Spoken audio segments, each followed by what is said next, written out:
Hello and welcome back to another video for Final Fantasy XIV with me, Meoni. We're looking at stuff that was added in the 6.2 series, and specifically today we're going to be looking at the Flagstone Loft and Stairs. Now you might be wondering where these items come from, as I've managed to get a couple of these.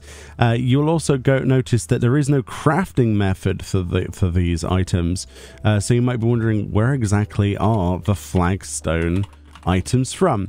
Well, it turns out they're from the new dive locations, very rare, from the dive locations accessed from a free company submersible voyage, which does mean this is the first steps and loft furniture items that people will really want locked behind a free company. The other way to get it, of course, is on the market board, and you've probably seen that the loft itself is going to cost you around 700,000+ gil, which is quite expensive, honestly. They are dyeable loft pieces, and you'll see exactly what is so sought after when we have a look at them.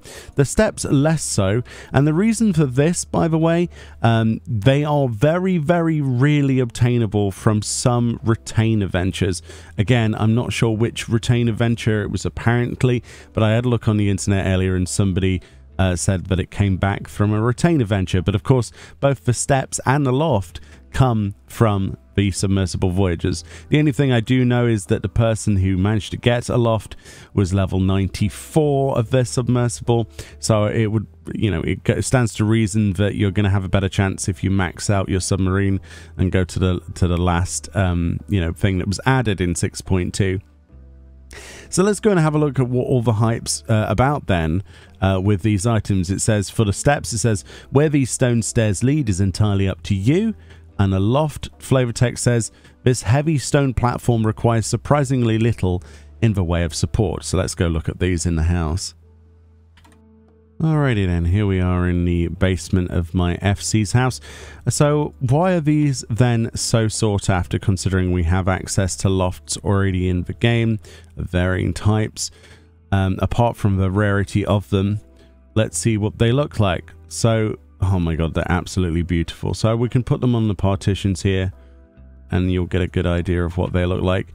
So it is a massive stone surface. So if you wanted to have, I don't know, there's plenty of uses for this if you think about it. Not only being a loft, but also having this specific texture. The closest thing we have to this is the ice partitions and lofts, ice lofts and ice stairs that were added as part of I think it was a winter event or summer event a while ago, I forget which. And these are very similar to that, with the fact that the underneath has the rocky outcropping. These are going to be incredibly sought after. But yeah, these are the most inaccessible housing items currently in the game, as far as I'm aware, in terms of you know, rarity. You're not going to see a lot of these simply because of how expensive they are to acquire, and also, you know, the wow, those steps are beautiful. Look at those. Those are really nice. I like the way that the stone steps have the rounded edges. It looks more natural. I can see why people wanted these. Like, this would be a great place to, you know, create a floor with. Yeah, I like that a lot. It offers a different aspect, doesn't it? A different type of floor other than having wooden lofts, which isn't everyone's cup of tea. And these are really cool. So it begs the question then, why did they decide to lock them behind free companies?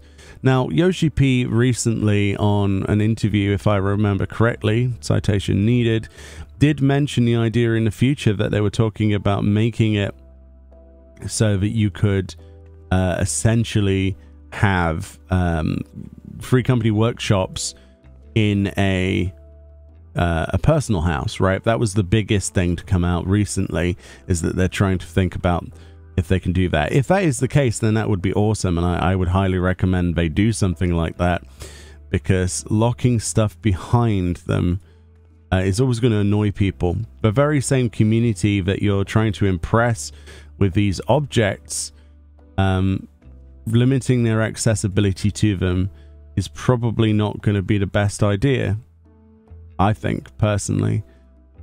I've just accidentally removed my stage, but that's fine. But look at those. Look at how well those stack. How easy that was to create an effective platform. Absolutely beautiful. So in terms of dyeability then, that's the other thing we should look at. Boop, boop, boop, housing, furnishing, color. I'm not expecting drastic things from a color changing, but okay, so it's mostly the grout color. Oh, it is the stone color. Wow, look at the black. That looks like solid obsidian, especially with the white grouting between. That looks really nice. Really, really nice. Oh, wow, all of these colors look fantastic. It's almost like a metallic rock color, isn't it? From some of these. Wow. Okay, now I can see why these are so sought after. Look at that. So you can imagine whatever you like and you're going to be able to recreate it. Almost like a crystalline look. Bet you, hold on. Yeah. So with turquoise, that looks like blue crystal. That is beautiful. I can see why people are so unhappy about the fact they locked them where they did now then. Yeah, it makes sense. I mean, accessibility to housing items, I don't necessarily think should be a limit. Like, I don't think that should be a hard thing to do. One of the things they did that was really, really good, that a lot of people agreed with, was the best option, was recently they added, obviously in the game they've added the Firmament of Ishgard, right?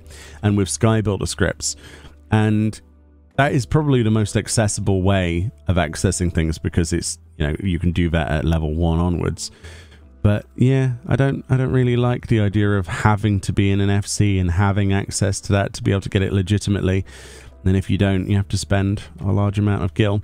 I do like the flow between these items though, and they seem less problematic. I mean, I could just be wrong. They're probably all like this, but that is nice and smooth. Let me know what you think about this. Let me know what you think is the reason behind locking them away. And if you like having relatively simple items like this, building block materials, locked behind free company workshops, you know, and not workshops, but some submersible missions, I strongly think they need to add those workshops to single player housing and apartments as soon as possible. Let me know what you think. My opinions are always usually wrong anyway.